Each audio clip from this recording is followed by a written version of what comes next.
Yes, May I come in, sir? please come in. Thank you, sir. Good evening, Please sir. sit down. Good evening. Thank you. What's your good name? Amitesh. Amitesh Rathi. Yes, sir. Introduce yourself, Amitesh. Sir, I'm Amitesh Rathi. I belong to Bhopal. I've done my schooling from DPS Bhopal, post which I went on to do my graduation in chemical engineering from IIT Delhi. After which I worked for around 1.5 years at a fintech consulting firm, post which I've been preparing for the civil services exam. Do you have any professional working experience? Yes, sir. Working with? Sir, it was a fintech consulting firm called FinMechanics. Okay. Tell me, what is the regulation of fintech right now in India? Sir, the fintech sector is primarily regulated by the RBI. There are certain other regulations also which are enforced upon by different regulatory bodies. So, particularly the sector I was working in was governed by the banking norms that are set by the RBI. Mm-hmm. So do you think that there is a requirement of a new regulator for the fintech sector? There has been a demand of a new regulator also by the government, right? Yes, sir. Sir, I think a fintech's regulator, a new regulator, would ensure that whatever new technologies are coming up, because fintech is a fast-growing segment, wherein a lot of application of newer technologies such as blockchain, AI has been taking up. It is growing at exponential rates. The examples of Paytm and Google Pay, for example. Sir, a fintech regulator, a new fintech regulator would ensure that specialized knowledge, which is required for regulating such a niche segment, is catered to. So what is your say on that? Do we need a new regulator for fintech? Yes, sir. Sir, with further research, I think a new regulator can be mooted upon. But why then the government has not set up a new regulator? Sir, I think the government is still continuing to do research as to how the new regulator would function and the specifications of how it would come up. Mm-hmm. Okay, what is this CBDC? Sir, it is the central bank digital currency. Sir, it is a blockchain-based e-rupee, which is a sort of cryptocurrency, so to say, but is issued by the central bank of a particular country. Sir, in India... Are you sure it is using blockchain? Sir, as far as I can recall, yes, sir. And it is a kind of crypto also? Sir, cryptocurrency which is issued by the central bank. Sure about this? Yes, sir. Okay. Then how the digital currency is different from the cryptocurrency? Sir, the current digital currency that we use while we are transacting via UPI, it is in the form of physical assets which move. So there's still physical movement of cash which happens at the end of the banks. Sir, whereas the digital currency would not have any physical cash movement per se. You know, what is the basic backbone of blockchain technology? What is that basic thing which decides whether this is a blockchain or not? Sir, based on the ledger that it is shared. So blockchain is based on a common ledger, which can... Common ledger or decentralized ledger? Sir, decentralized ledger. So under CBDC, there will be decentralized ledger? Sir, I'm not sure of the specifications. Okay. Have you heard the name e-rupee? Yes, sir. What is that? Sir, e-rupee, I believe, is the digital form of, is the CBDC that is launched by the RBI. But sir, it is also, e-rupee is also referred to as the destination specific vouchers, which would be given by the government for various social welfare schemes. Okay.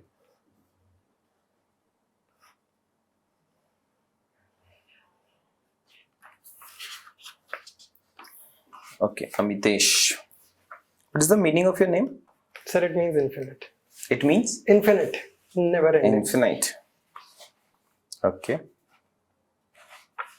Tell me, what is your infinite desire of looking India in 2047? In which type of India you want to see in 2047? So the India of 2047 would be a global superpower, a true Vishwa Guru in its truest sense. Sir, on a local scale, on a national scale, so there would be reduction in terms of inequality. Everyone, I believe, would be above the poverty line, and healthcare would be accessible in its truest sense for all. And So the literacy rate would reach 100%. literacy rate should be 100%. Yes, sir. What is the present literacy rate? Sir, as far as I can recall, the census of 2011 said that the literacy rate was around 76%. And what is the literacy rate at the school level? Measured through gross enrollment ratio? Sir, I can't recall. Okay. Your mother is working as a regional marketing head. Sir, my father is working. Your father is working, or he was working Yes, sir. as a regional marketing head. Yes, sir. Which sector? Sir, in automobile lubricant sector. Okay. What is happening in automobile sector? Sometimes the government says that we directly shift from BS4 to BS6. We are in hurry. Then they focus upon e-vehicles. Then they focus upon hydrogen vehicles. But why so volatility in policy making at automobile sector? Sir, while on the face of it, it might appear to be volatile, the frequent changes in regulation or the priority focus of the government. But I think, sir, these priority focuses are focused towards sustainable methods of transportation. Sir, all of these technologies, be it e-vehicles or be it the blending of ethanol into petrol, so all of these aspire to become to make the transportation sector less carbon intensive. Do we have any targets of greenhouse gas emission from transport sector in the future? Sir, I'm not aware. Any net zero of greenhouse gas emission by automobile sector? Do we have any target for that? Sir, I can't recall, but I think there's a net carbon neutral target which has been set by the railways. Okay, only by the railways. Sir, as far as I can recall. And what is the target under Panchamrit for the whole India? Sir, I can't recall the exact carbon emissions to be reduced, but I think it's 1 billion tons of carbon, if I remember correctly. So that's a carbon sink that we need to create. Yes, I'm sir. talking about, do we have any targets under Panchamrit, where the India as a whole will become the net zero emitter? Yes, sir. By 2070, we have set the 2070. Do you think we will be able to achieve that target? So while it's a very difficult and a tedious process to achieve that target, but with the constant strides that India has shown towards sustainable forms of, be it energy, be it automobile, be it the other sectors, sir, I think 2070 target of net carbon neutrality is an achievable target. Tell me, India also gave a target of becoming a $5 trillion economy by 2025, if I remember. And we are already in 2023. Yes, sir. Do you think that target is still achievable? Sir, with the current growth rate, which hovers around 7%, I don't think that the target is achievable. But sir, the ambitious target of $5 trillion has aspired us in the past. Even during COVID, India was, even after the COVID, India remains to be one of the fastest growing major economies of the world. Sir, this ambitious target has helped us grow faster than the other countries. But do you think that the target of doubling farmers' income by 2022 was successful? No, sir. According to the stats, the doubling of farmers' income was not successful. But, sir, there were a lot of strides which were made in this sector. Agricultural income grew. I'm not unable to recall the exact figure, but it significantly grew, roughly around 60-70%, if I remember correctly, by 2022. What is the source for this data? Sir, I'm unable to recall the source. Okay, no worries. And your mother is a professor? Yes, sir. In college? Yes, sir. Which discipline? Sir, economics. Economics. You like economics? Yes, sir.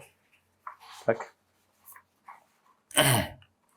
What is our target of 2047 in terms of the total GDP?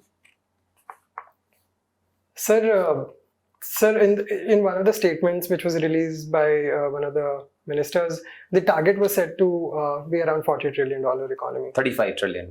Okay. Yes, sir. Do you think we can achieve $35 trillion?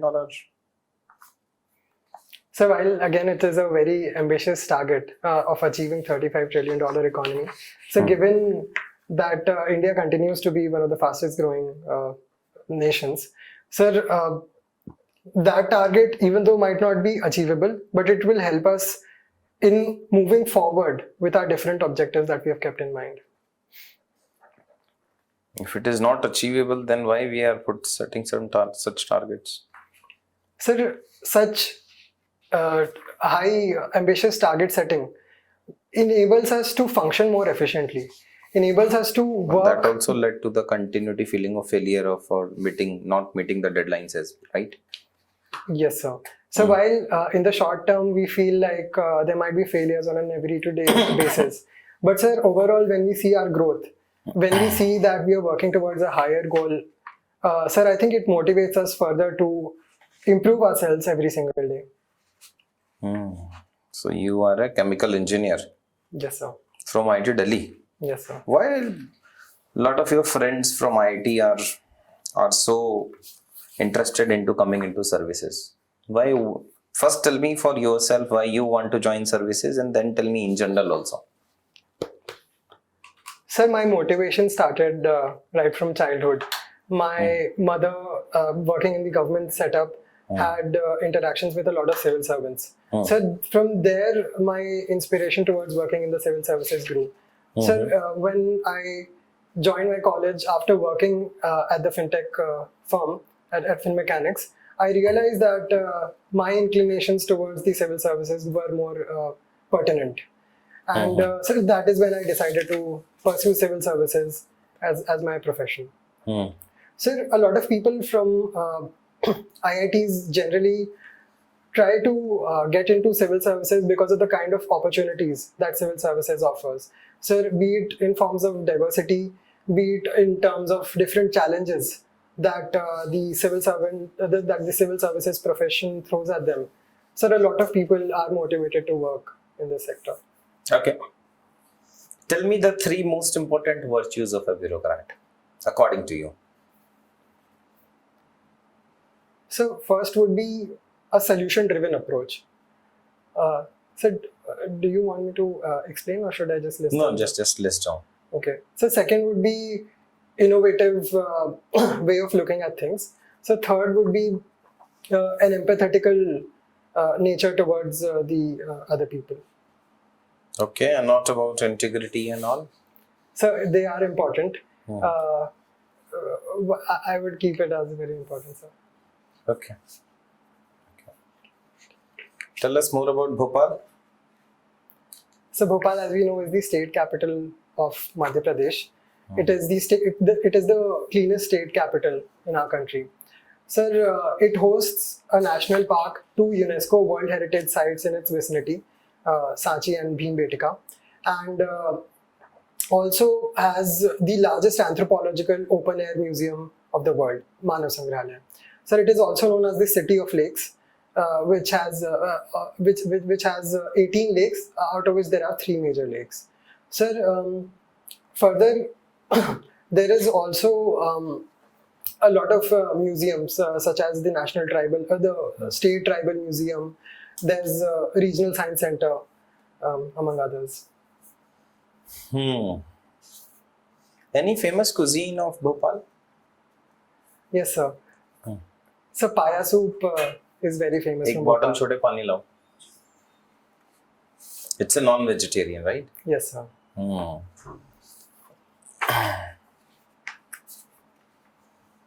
You have also mentioned endurance running.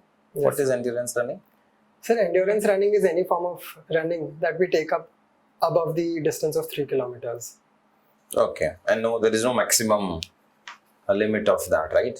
So maximum limit would be defined by our capabilities of It is also much I true. can. So you don't go for long distance running?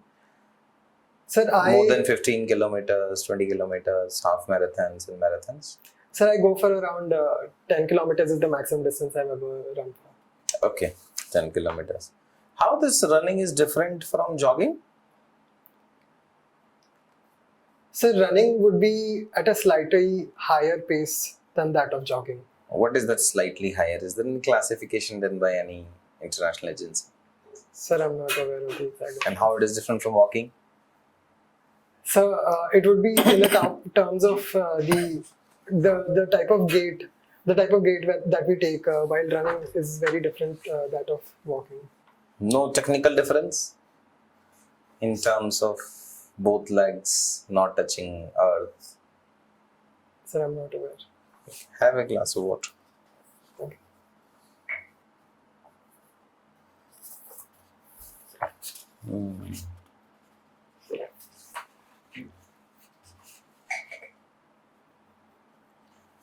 Madhya Pradesh.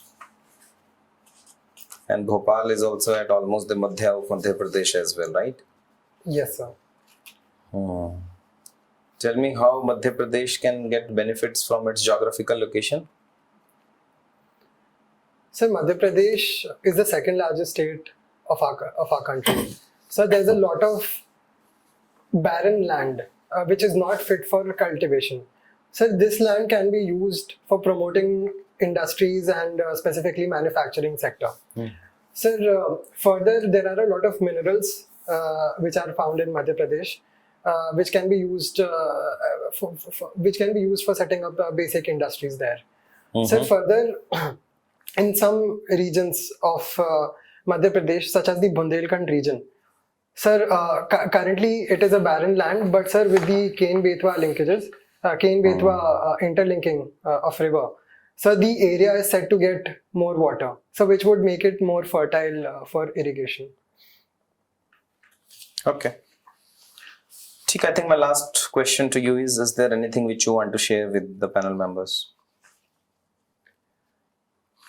Sir, sir, after the mains and the mains examination, I've been reconnecting with my family members, with my elders, and I've also been traveling to different places around Bhopal. And I've been spending time with them because of the lack of spending time during the mains preparation phase of the exam. Okay. ठीक है, formal part is over.